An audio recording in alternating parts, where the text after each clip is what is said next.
Welcome to the Big Bets on Campus, the new BCS version, week 2. Why the BCS?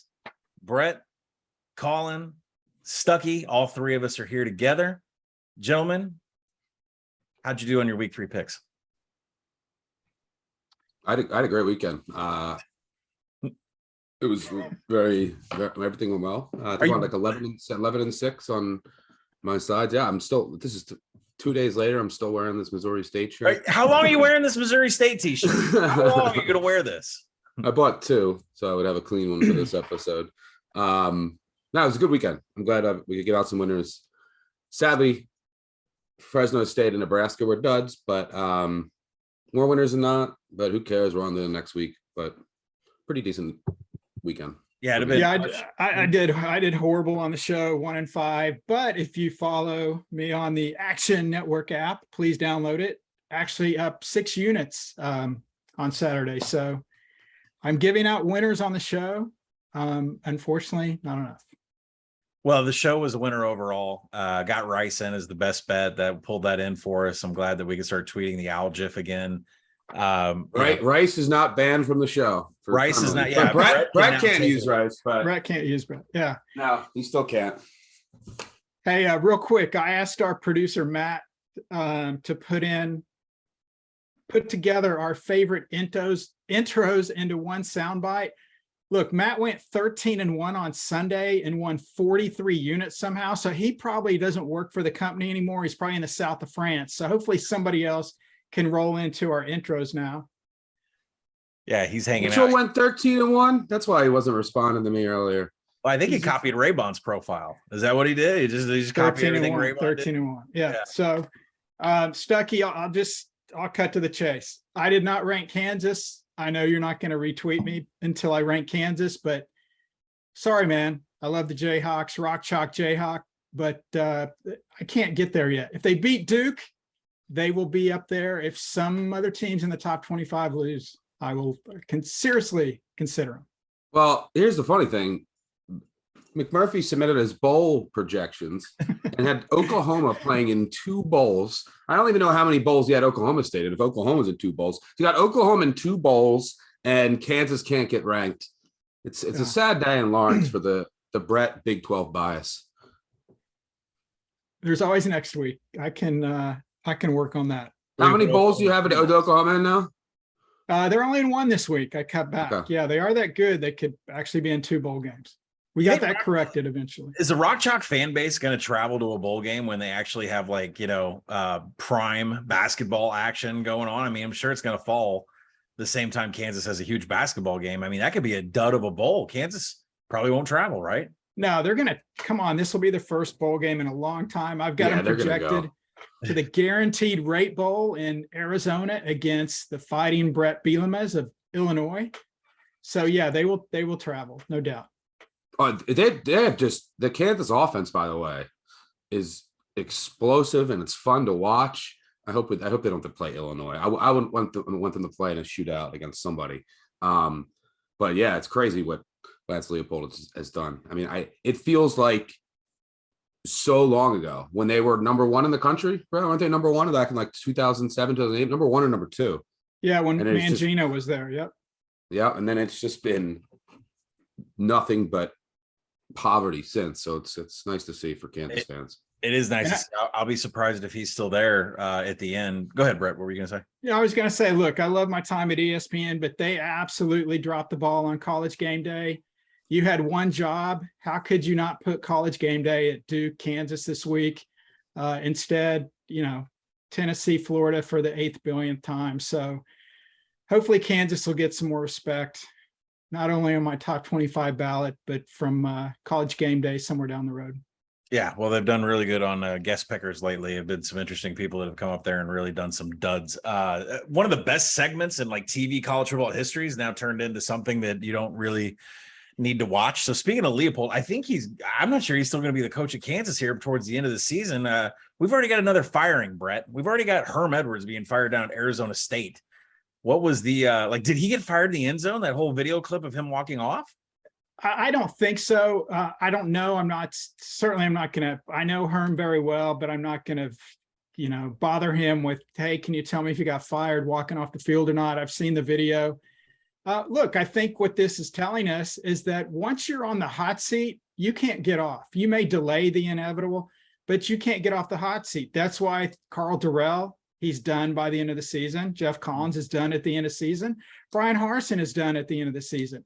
They can win a few games. Once they lose, it's like the wins kind of fill up this balloon with air, and then a loss is like sticking a pin in it, and everybody, the fan base, just reverts back to, we're no good. We needed a new coach, yada, yada, yada. I'm not saying it's fair. That's just how this is translated. And I think those three guys, maybe they make it to the end of the season, maybe they don't, but I think there's going to be a lot of turnover. Hearing a lot of the same names for Arizona State as Nebraska. Matt Rule. Who else are you hearing? Yeah, Matt Rule, notably. He would love to come back to the college game if it doesn't work out with the Panthers. An interesting possibility at Arizona State would be Jonathan Smith at Oregon State. I really love him. I think he's a great coach. I think he's really underrated. He is an Oregon State alum, though. And you wonder how much conference realignment, the uncertainty of what's going to happen with the Pac-12, specifically Oregon State, there's a scenario they could end up in the Mountain West. If you're Jonathan Smith, do you maybe look at Arizona State knowing that you may end up in the Big 12, or do you stick around at Oregon State not knowing the future? But Stuck, I think Matt Rule will be back in college next year unless the NFL better than I do, unless the Panthers turn it around. Another name. They're not off to a good start. Another name I'll throw in there is Scott Satterfield. Stuck, you got to take who's getting fired next? Forgot about Satterfield. It's a team. Yeah, it's a team that's got to play. Who plays a bad team coming up? I mean, like that's when it happens. Like Georgia Tech now that Georgia Tech just plays complete. Their schedule's ridiculous from here on out. But I'll still say. Actually, you know what? I'm going to say Satterfield. I'm going to say that Louisville has a bad loss or more decision making, and they pull the trigger. Brett, do you think that Mullen is coming back as a head coach next year? Yeah, I think he'll be somewhere. I mean, when I worked at ESPN, every former coach that I worked with, all they wanted to do was get back to coaching. And Dan Mullen's no different. I don't know where he would end up. Certainly, there's going to be a lot of spots out there. But yeah, Stuck, I would say. If somebody in Vegas has odds on will Mullen coach next year, I'd take it 100%. And nobody is sniffing Nebraska from what you can, like, nobody is anxious to get that job. No, I think there's a lot of, I think Matt Rule would consider it. Matt Campbell, would he look at it? You're going to be making a lot more money. Is he in a better position at Iowa State? Think of all the money that Nebraska is getting through the new TV deal with the Big Ten. Mark Stoops' name has been connected with Nebraska. Does he want to really work at a football school? Well, that would be his chance. I think he's better off in the SEC. The money's going to be about the same. Look, there's only 131 jobs out there. There's only 66 Power 5 jobs, 65 Power 5 jobs. So yeah, somebody's going to take it. I know you guys saw the crowd chanting for Urban. I'd be shocked if they hired Urban. I don't think Trev Alberts will go that way. If Auburn opens up, would Urban consider Auburn? I think the only way he comes back is somewhere where he can win a national championship. And obviously, if you're in the SEC and you can win your division, you're going to have a shot. Considering the rumors around Scott Frost and some happenings at the nice Gate 25 bar that's happening up there, I can't imagine Urban Meyer coming in after some of the littered history that he has. Stuck. Brett, let me ask you a question. If Marcus Freeman would have fell to 0-4, would he have been close to being fired, or is he safe no matter what? Yeah, they're not going to do. Notre Dame's not going to do that. Their fan base may be screaming for it, but no, he's fine. How long of a lease does he have? 2-3 years? If he can't do a Ty Willingham and whatever his numbers were.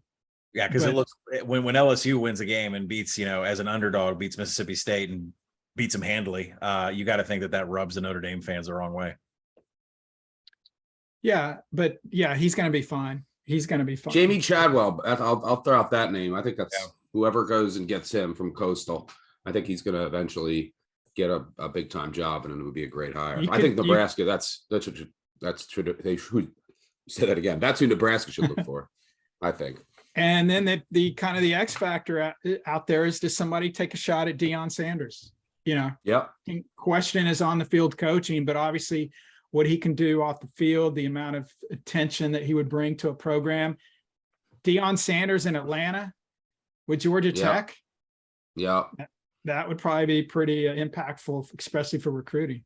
Let me ask this question to you guys, because I ran some analytics today and put out some charts, and Navy's just so terrible in finishing drives offensively and defensively. And the thing about Navy is they can't utilize the portal. I don't think they utilize NIL deals. You guys can correct me if I'm wrong on that.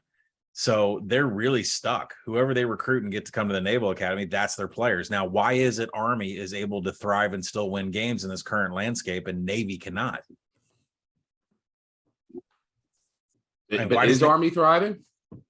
Well, they're still winning games. I mean, they're still, they're not lined as bad as Navy. They're not getting blown out as bad as Navy. Army's still going to bowls. Yeah. But it's just I don't know. The talent isn't there. They can't find a talent. They can't, ever since Malcolm Perry has gone, they just can't find competent quarterback play. Their line has been worse. I really don't know what's going on, because Ken's always been such a good coach, but then he had the offensive coordinator got fired and then rehired. And so it's just been a lot of a messy situation for the last couple of years. So yeah, Navy has been bad. They're trending in the wrong direction. Brett, do you have any thoughts there? Well, Colin, I think the biggest reason is because Army has an easier schedule than Navy. I mean, Navy's in a conference.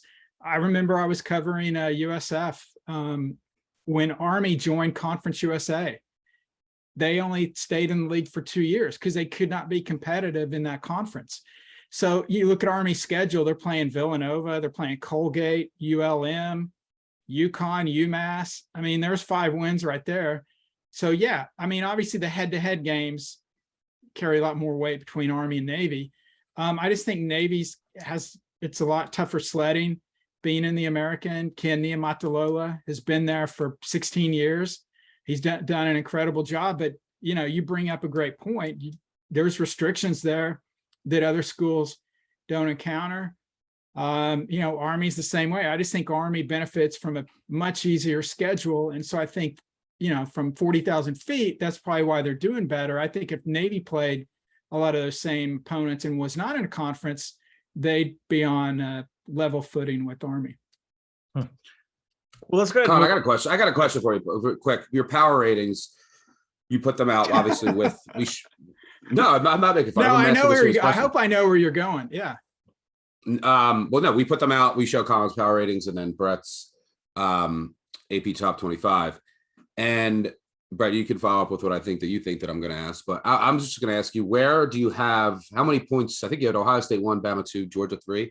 How many points behind the top 2 was Georgia to start the year? And then how much is that now? Does that make sense? You asking Brett or me? You. Oh, I thought you were asking Brett. Your power ratings, It's guy. your Yeah, power it was ratings. 6 point. Yeah. So Alabama and Ohio State had a clear 6-point gap with Georgia. And then after that, it was like Clemson 10-11. I mean, it really fell off. Now, like I got a lot. That graphic that went out where I had Ohio State number 1, I got so much, like that got put on Instagram, that got put on Twitter, and I got so much, who the hell is putting Ohio State number 1 and Georgia not number 1? I got a lot of that. Now it's just a point. It literally is a single point where you have, I would make Ohio State -1 against Georgia, and I would make Georgia and Alabama a pick. And Alabama, it's tight. Georgia has completely closed that gap, and they're probably going to overtake it the way things are going and the way that they're playing these days. But how much stock am I putting into blowing out South Carolina? I mean, it's something that's so predictable. Even I'm laying -24 with that team. I don't lay -24 on a lot of teams, but when you're hammering Iowa, baby. Yeah, Iowa. But I mean, now there's a clear drop, right? There's a clear drop between those 3 teams and everybody else. And I tell you who's coming up that rank real fast is Michigan. I don't even know what to do with this team. Like, I think they have so much talent. Defensively, nothing's changed. They are still maybe the best defense in the nation outside of the top 3 that I just mentioned. Maybe better than Clemson. Michigan is too deep at the quarterback position. JJ McCarthy's up to 30-1 to win the Heisman. I mean, obviously, I still want to see them play some. They've played Little Sisters of the Poor, a middle school down the street, and then like Hawaii's rebuilding team. Like, no, it's always directional schools. You have to say Western Little Sisters of the Poor. They haven't even played a directional school yet either. They played Hawaii, who's rebuilding, Connecticut, and then Colorado State. State is bad. They are bad. They don't have an offensive line. I mean, they can't. It's a mess. It's always going to be a mess transitioning to a completely new offense. But it is bad. So yeah, I get it. Michigan's look great. I can't rise them now. I can't move them that much because they literally haven't played anybody. They do get to host Maryland this week, so we'll see. We'll learn a lot about their defense because Maryland at least will fire it around the field. Stuck. If Texas and Michigan were on a neutral right now, who'd you take? I take Michigan. I take Michigan. I hate to go get Sark, but I take Michigan. Yeah, I would take Michigan, but I would take Michigan too. I might take Texas if I saw more of. If Ewers looked like he did early in that game, and I've seen it for a couple of days, like if Ewers plays like that and he comes back, I mean, Texas is going to be outstanding. But we've only seen like a tiniest sample size. So yeah, I would take Michigan right now, but I'll be curious to watch what that defense looks like after they lost their edge rushers. Still so talented on paper, starting this week, because I mean, just their results so far have just been laughable.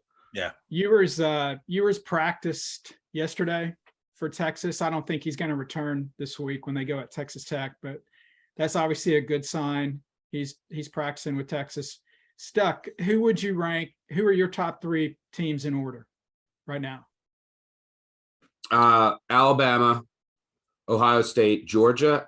If I went without priors, it would have been Georgia will be number 1. But I had such a big gap, like a huge gap between Alabama, Ohio State, and Georgia.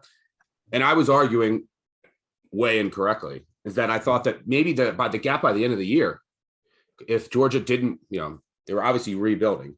And if it didn't work out and they had a drop off in production and efficiency, I was arguing that gap was only going to grow, but it hasn't. There's basically no difference between those 3 teams. Like you can,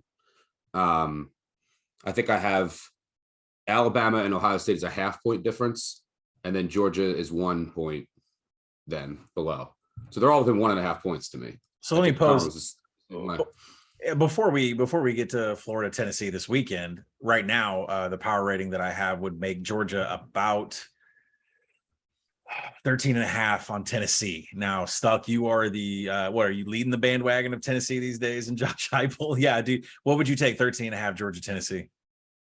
Oh, I would take Tennessee. The sad part is I took them at 14-1 to win the division, and I love how Tennessee's look, but I thought there was a chance that Georgia was going to be much worse. So it's going to be an uphill climb for sure.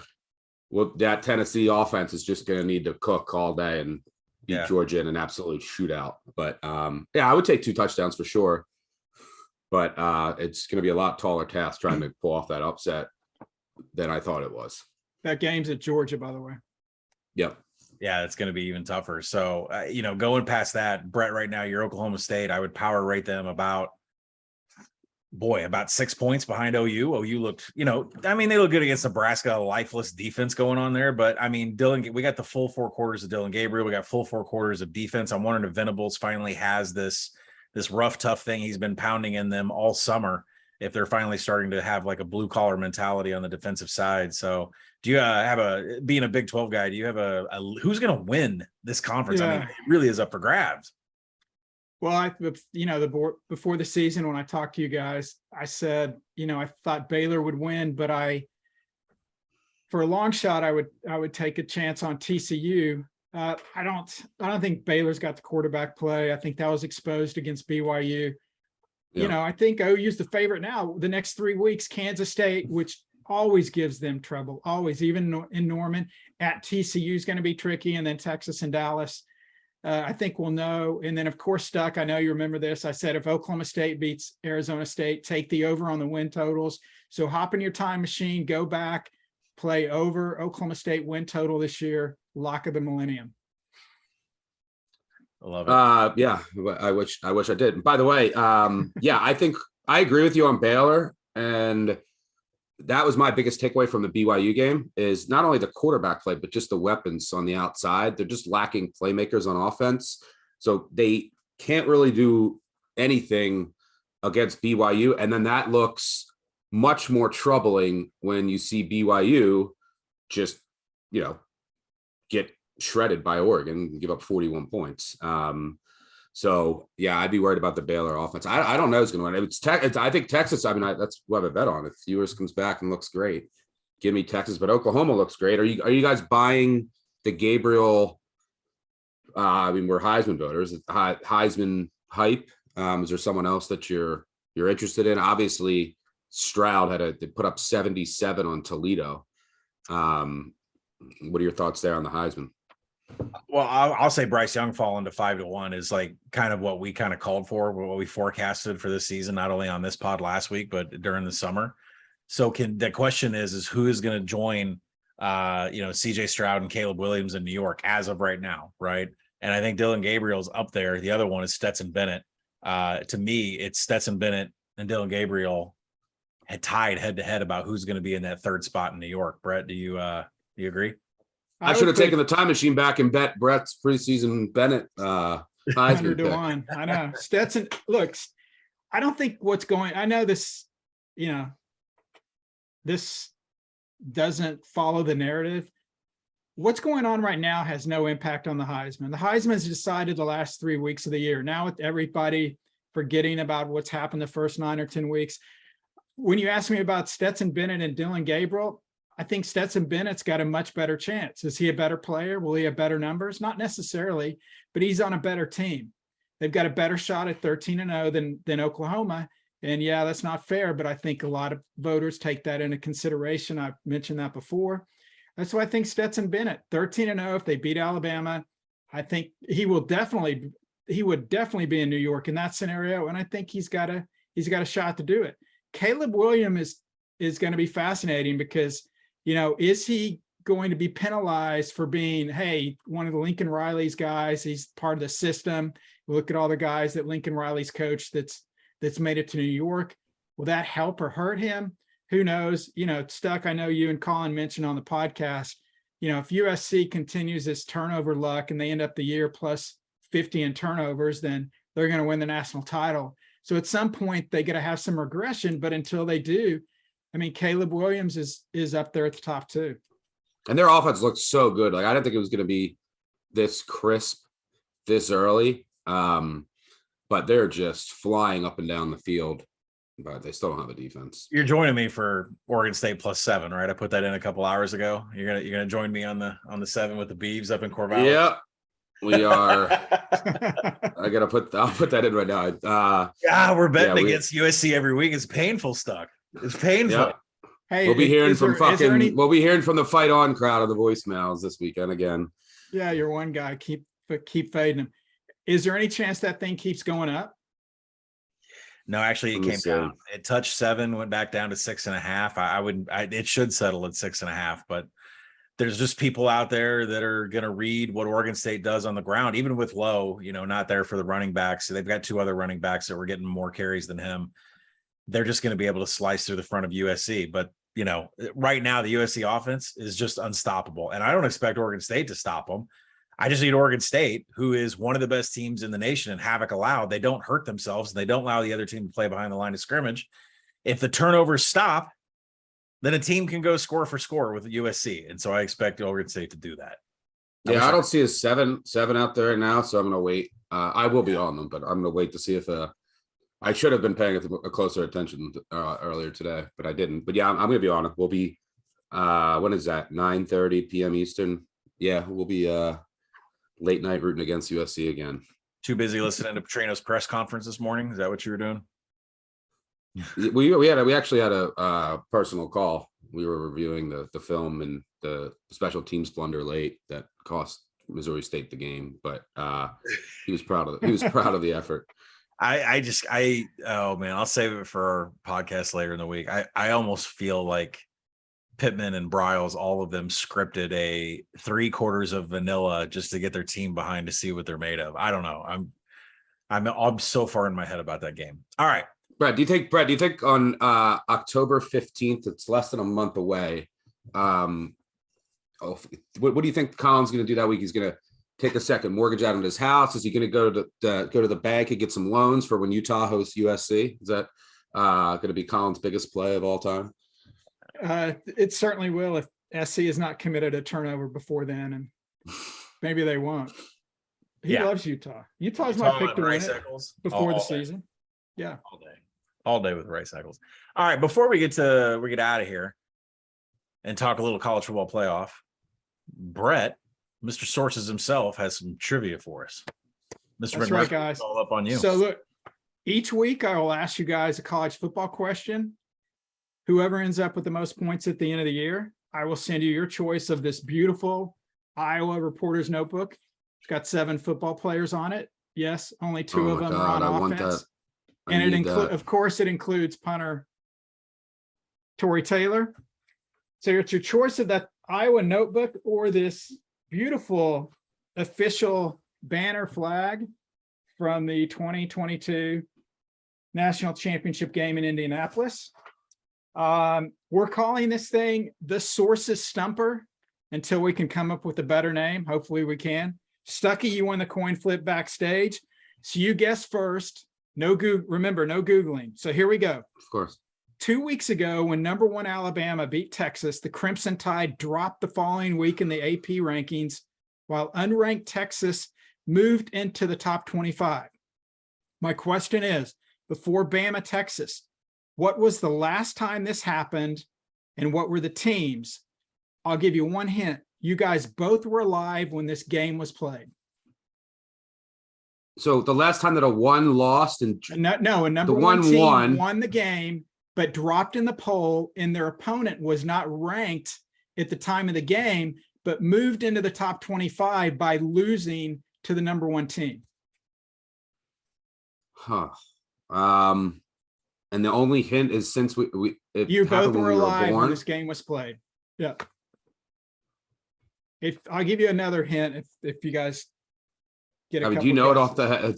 Do you know it, Colin? I've got a guess. I got a good guess. But him saying you were alive makes me think it was some. Makes you think it's way back, right? Yeah, it was some BS from '89, right? I mean, I've got an idea. Okay, let me just throw this out, and this isn't it because he wouldn't make. Well, don't give him a guess. Don't. All right. Yeah, let him. Like, wait, I get to go. So I'll get a guess. You go first. So you can guess. You can guess a game, 2 teams. Or you can just guess 1 team. You get 1 point for each team.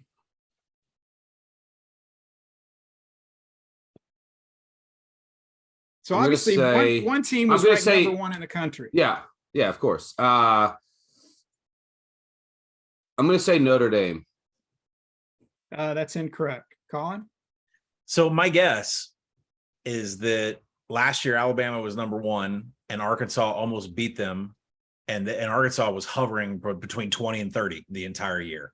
And I mean, it was this close. So I would not be surprised if Alabama who won the game, if Arkansas slipped into the top 25, but I can't remember if they were already in the top 25.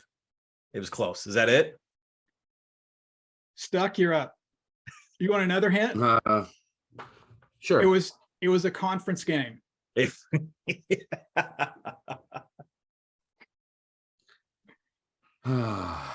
Hopefully Matt will cut out all the dead air and wrong guesses.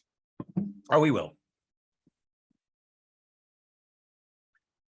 I mean, that's my official guess. I'll help suck out. Like even the LSU year, like was LSU number 1 by the time they played Alabama? No, he said you're incorrect. He said you're incorrect, by the way. I'm incorrect. Oh. Yeah, you're wrong, dude. Otherwise he would have Arkansas. Felt pretty good. Yeah. Felt right. I'm looking at a list of teams that I'm trying to also think why there's probably a reason why you asked it. But I was thinking the reason that I was thinking Notre Dame is because like them, they probably were one with like who's a team that was one with doubt out there. So Colin, you're on the right track. That was my thinking too. I'm trying to think because LSU in 2019 had that their defense was horrible the first 7-8 games, and then Aranda got it all cleaned up.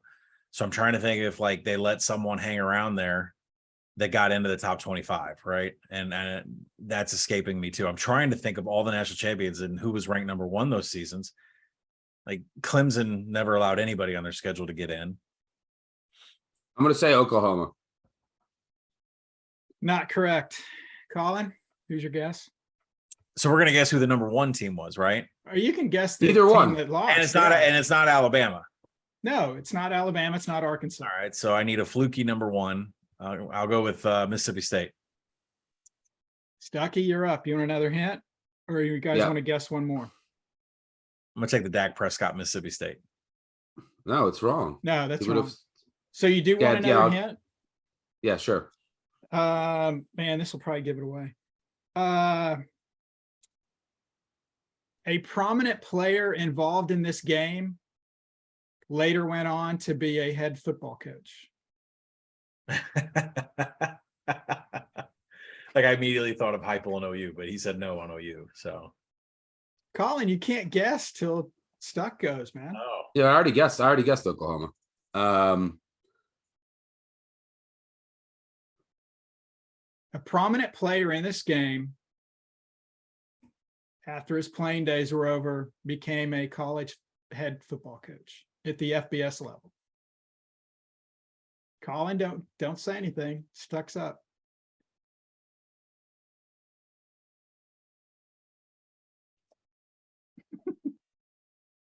What the fuck? I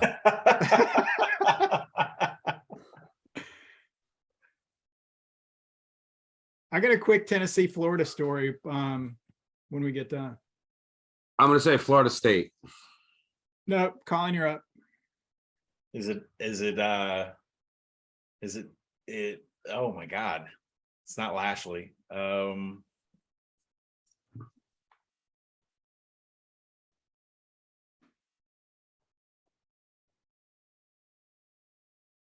See, Kingsbury's in the NFL. But he was a head football coach. I know.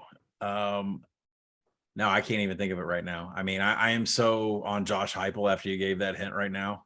So maybe Tennessee's the answer. No. I'll give you another hint. He currently is not a head football coach. Stucky, you're up. Wow. I was trying to think Northwestern, but I was like, were they ever really number 1? But you said they're not a current.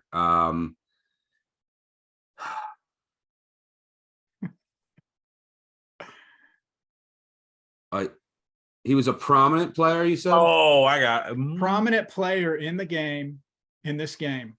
Can I guess? No, it's Stucky's up, man. You'll have first pick next week. Well, this would have happened in 80s, mid 80s, when we both would have been alive, mid to late 80s. Oh no, he's still a coach. I was going to say Harbaugh. Oh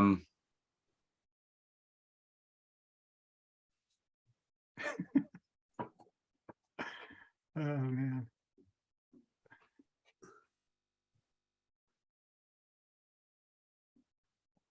Who the fuck could it be? I got one more. Hold on, Colin.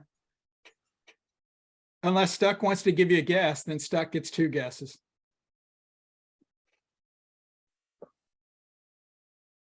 I'm gonna say Nebraska. And Yes. Scott Frost. Yes, that's what I was going You to say. got it.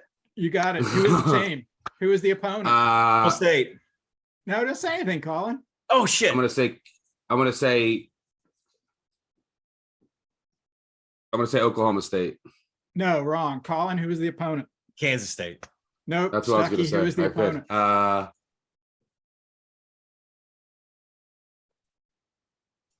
TCU.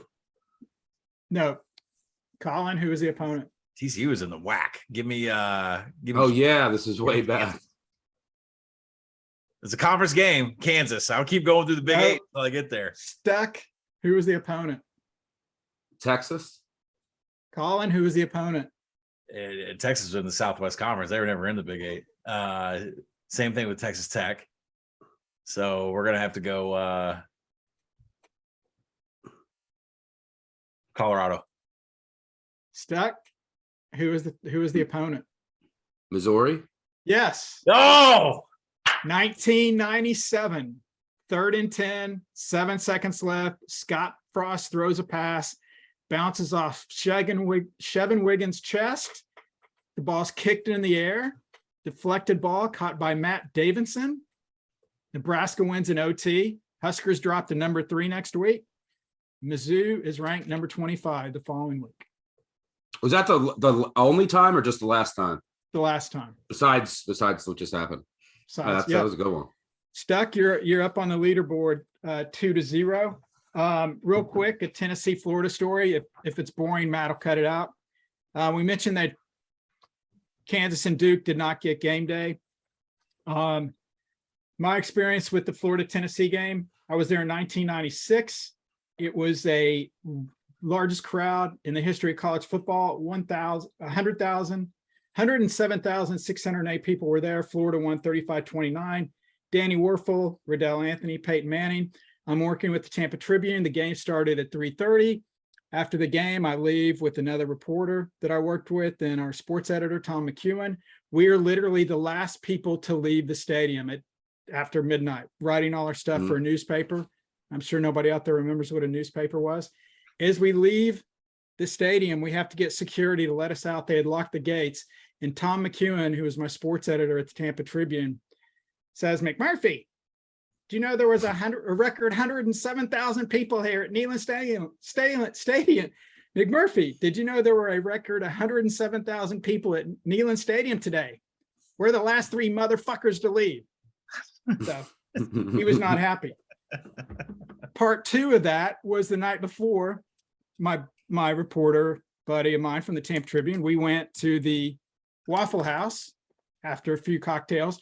We're sitting at the counter after we had just got done eating, and a roach goes walking across the counter. My buddy gets his menu and slams it down on the counter, calls the waitress over, and lifts up the menu and he goes, Miss, we'll have 2 free pieces of French silk pie. So we got 2 free pieces of French silk pie because we killed a roach on the counter at the Waffle House in Knoxville. There you go.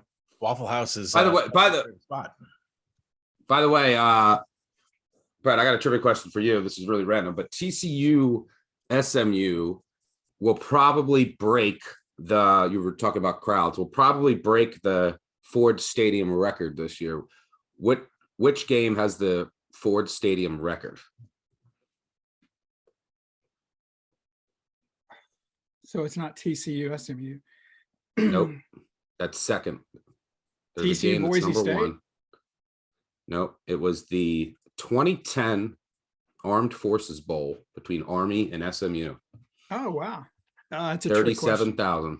Yeah, it's a hard one. I read that today. I was like, whoa, Army. But yeah, so you might get the Ford Stadium record, which brings us, I think, a good transition to, we'll give one final pick before we get out of here. And Brett, I think you wanted to hit that game, right? Yeah, one for the road. Early lean for this weekend. I like TCU. They're coming off an off week. Who knows SMU's personnel better than TCU coach Sonny Dykes? Give me the Horned Frogs. I think they're +1.5 right now. Yeah, 100%. I agree with that because I apologize. I fat fingered SMU into the app. Got the engineers to take it out immediately. Got the TCU bet in there, but it is Horned Frogs all the way. I'm gonna push over and say Arkansas, Texas A&M over. Stuck. We can go into a long talk about this later in the week, but that Arkansas back 7, they're gonna get taken advantage of. I don't care if it's Max Johnson. I don't care if Zach Calzada transfers back. I don't care who it is. Haynes King. Arkansas's back 7 is a liability, and they're not getting any pressure. Give me the over in that game, and it's moving. That GIF that I always, that meme that I tweet out where the guy's sweating and then has to push 1 or 2 buttons, and I do it for like an Iowa game every week or this week. I think of that with bet every Texas A&M under, and then you got, oh wait, but bet every Arkansas over. But I would agree there with that over. I'll throw out 2 in the weekday. I like Georgia State catching 3 at home against Coastal Carolina. That line hit 3 a bit ago. I scooped that up. I think Georgia State, who's 0-3, will come out here with a really clean effort, inspired effort. Really 3 tough losses. And Coastal Carolina, who's 3-0, is, look, I love Chawel, I love McCall at quarterback, but the rest of their roster is so bad, and they're kind of a paper tiger. So I'll take Georgia State. And then the next night, Minor Nation. I'm taking UTEP plus 15.5. I think that's way too many points in a game that should be low scoring. This Boise offense is terrible. Terrible. It's so bad. They should not be laying 15.5. How will UTEP score? I don't know, but we'll find a way. Minor Nation, Friday night, late night. See you there. Stuck. You know what UTEP stands for, right? You take them points. You take them points. Yep. There you go. So I think too many. Well, that does it for us. This is Big Bets on Campus, the new BCS, Brett Collins, Stuckey. We got you some picks in here. We'll talk some Heisman. I'm going to do some trivia next week, see if I can get off the schneid. Thank you for joining me, Stuckey. Thank you for joining me, Brett. Talk to you guys next week.